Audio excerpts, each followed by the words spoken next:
முறை பேதுருவை நோக்கி கேட்கிறார், என்னை நேசிக்கின்றாயா? ஆம் என்று சொல்கிறான். அவர் கொடுக்கின்ற பதில், என் ஆடுகளை மேய்ப்பாயாக. நான் உன்னை மீன் பிடிப்பதற்காக அழைக்கவில்லை, என் ஆடுகளை மேய்ப்பதற்காக உன்னை நான் அழைத்திருக்கிறேன். என் ஊழியத்தை உலகம் முழுவதிலும் நீங்கள் சென்று செய்வதற்காக உங்களை அழைத்திருக்கிறேன். அழைப்பை நீங்கள் மறந்து திரும்பமாக மீன் பிடிக்க சென்றது என்ன? என்னை விட்டு நீங்கள் செல்கின்ற பொழுது நீங்கள் எதை செய்ய நினைக்கின்றீர்களோ அதை நான் உங்களுக்கு வாய்ப்பு செய்ய மாட்டேன். என்னுடைய வேலையை செய்ய, நான் எதற்காக உன்னை கூப்பிடுகிறேனோ அதை செய்ய உனக்கு ஆசீர்வாதம் உண்டு. எப்படி ஆசீர்வாதமோ?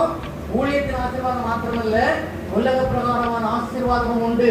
கொஞ்சம் கொடுக்காமல் அவனிடத்தில் என்னை நேசிக்கின்றாய் என்று ஆண்டவர் கேட்கவில்லை. 153 பெரிய மீன்களை கொடுத்து அதன் பின்னதாக கேட்கிறார், என்னை நேசிக்கின்றாய் என்பதாக. அப்படி என்று சொன்னா, இந்த உலகத்தில் உள்ள அத்தனை உனக்கு தருகிறேன், நீ என்னை நேசி, நீ என்னுடைய பிள்ளைகளை வழிநடத்து என்பதாக எனக்கு அன்பானவர்களே.